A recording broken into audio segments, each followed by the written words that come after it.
As we pass the turnoff to the park's Observatory, we continue our journey along the Newell Hwy to the town of Parks. We stay a couple of nights in the Spicer Caravan park.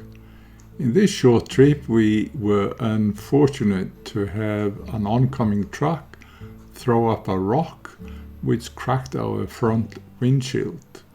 The crack began as a small crack but quickly developed into a bigger one and ended up in about 3 months later to have the whole windshield replaced on our four-wheel drive.